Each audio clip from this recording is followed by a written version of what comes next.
नमस्कार साथियों, मैं हूं आपका दोस्त संतोष मौर्य और आपका फिर से एक बार स्वागत है मेरे एक नए वीडियो में। तो चलिए वीडियो शुरू करते हैं। बाकी वीडियो शुरू करने से पहले मेरा आपसे एक नम्र निवेदन है कि यदि आप चैनल पर नए हैं तो सब्सक्राइब ज़रूर कीजिएगा। चलिए आगे बढ़ते हैं। युद्ध का आरंभ। लंका के चारों द्वारों पर वानर सेना ने आक्रमण कर दिया था। राम, लक्ष्मण, सुग्रीव, जामवंत और विभीषण के नेतृत्व में वानर सेना ने उत्तर से आक्रमण किया। रावण की आज्ञा से उनकी चतुरंगणी सेना चारों फाटकों से निकल पड़ी और राक्षसेंद्र रावण की जय बोलते हुए वानर सेना पर टूट पड़ी। बंदरों ने उस ओर पेड़ और पत्थर बरसाने शुरू कर दिए। दुर्ग की खाई उनसे पट गई।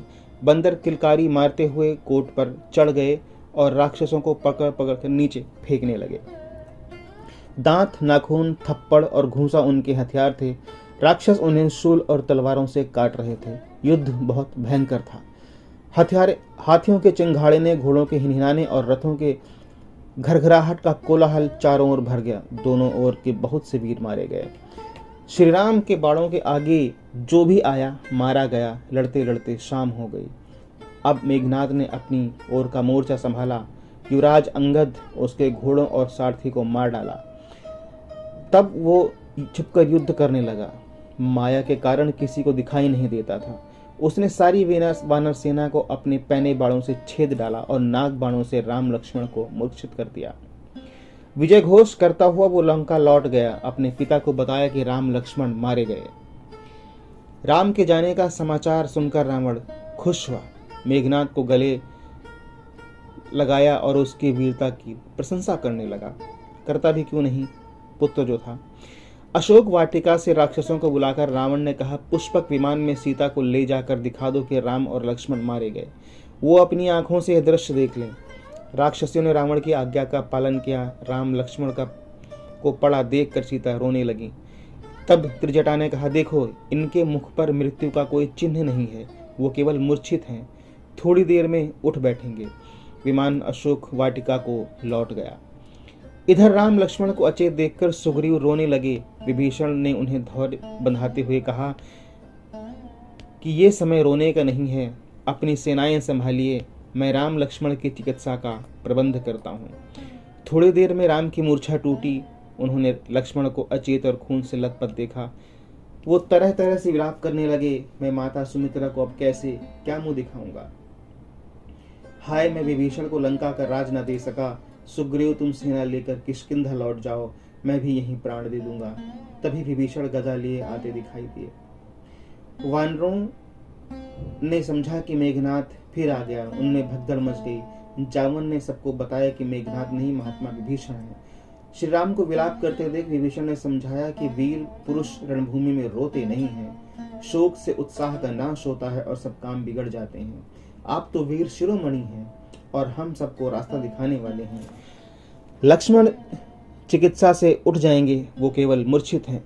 वैद्यराज सुषेण ने कहा कि अगर संजीवनी और विशल्यकरणी औषधियां मिल जाएं तो राम लक्ष्मण अभी स्वस्थ हो जाएंगे। ये बातें हो ही रही थी कि पक्षियों के राजा गरुड़ आ गए। उनके आते ही राम लक्ष्मण नागफास से छूट गए। उनके घाव भर गए और पूरी तरह से स्वस्थ हो गए। ये देखकर वानर सेना हर्ष ध्वनि करने लगी। उधर रावण को जब यह समाचार मिला तो उसने एक एक करके कई राक्षस पीड़ लड़ने के लिए भेजे। पहले धूप्राक्ष आया, उसको हनुमान ने मार डाला। फिर बज्रदंड आया, वो राम लक्ष्मण से लड़ने लगा। अंगद ने बढ़कर तलवार से उसका सिर काट डाला। उसके मारे जाने पर रावण ने अकंपन को भेजा। उसके प्रहार से वानर सेना भागने लगी। तब वीर हनुमान आगे राक्षस के तीखे बाणों की परवाह न करके उन्होंने एक बड़ा सा पेड़ उस पर फेंका। अकंपन कुचल कर मर गया। तब रावण का सेनापति प्रहस्त लड़ने के लिए आया। नील ने उससे युद्ध किया और उसका धनुष तोड़ दिया। तब प्रहस्त ने नील पर मूसल से प्रहार किया। उसकी चोट से नील की आंखों के आगे अंधेरा छा गया। फिर संभल कर उन्होंने एक बड़ी भारी शिला से प्रहस्त को कुचल कर मार डाला। इन योद्धाओं के मारे जाने पर रावण स्वयं युद्ध के लिए चल पड़ा। बहुत से राक्षस वीर मेघनाद, अतिकाय, महोदर, नरांतक आदि उसके साथ थे। रावण ने पहला वार सुग्रीव पर किया और उनको अचेत कर दिया। फिर उसने सब प्रमुख वानरों को घायल कर दिया। तब लक्ष्मण ने युद्ध करने की आज्ञा मांगी। हनुमान आदि वीर वानरों के साथ श्री राम ने लक्ष्मण को युद्ध के लिए भेजा। पहले हनुमान ने रावण की भिड़ंत हुई, दोनों ने एक दूसरे को मुक्का मारा। मुक्के की चोट से रावण लड़खड़ा गया और हनुमान के बल की प्रशंसा करने लगा।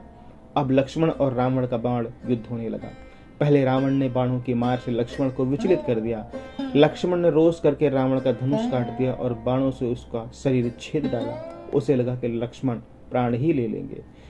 तब रावण ने उन पर ब्रह्म शक्ति चला दी। शक्ति के लगते ही लक्ष्मण गिर पड़े। रावण के पास चला गया और उन्हें उठाकर लंका ले जाने की कोशिश करने लगा। फिर किसी तरह उठा न सका। यह देखकर हनुमान दौड़े और रावण को एक घूंसा मारा, जिससे वह मूर्छित हो गया। हनुमान ने लक्ष्मण को उठाकर राम के पास पहुंचा दिया। राम के पहुंचते ही वो स्वस्थ होकर उठ बैठे। इधर रावण की मूर्छा टूटी और फिर बाणों की वर्षा करने लगा। अब राम ने अपना धनुष उठाया और हनुमान के कंधे पर बैठ कर युद्ध करने लगे। राम ने अपने पहने बाणों से पहले रावण का रथ नष्ट किया, फिर उसकी छाती में अनेक बाण मारे। रावण का मुकुट भी पृथ्वी पर गिर पड़ा। तब श्री राम बोले, रावण जाओ, आज मैं तुम्हें छोड़ता हूँ। अस्त्र शस्त्र से सज्जित होकर नए रथ में बैठकर फिर आना। लज्जित होकर रावण लौट गया। इस प्रकार राम रावण संग्राम की पहली मुठभेड़ समाप्त हुई। कहानी पसंद आई हो तो वीडियो को लाइक और शेयर जरूर करें। तब तक के लिए जय हिंद, जय भारत।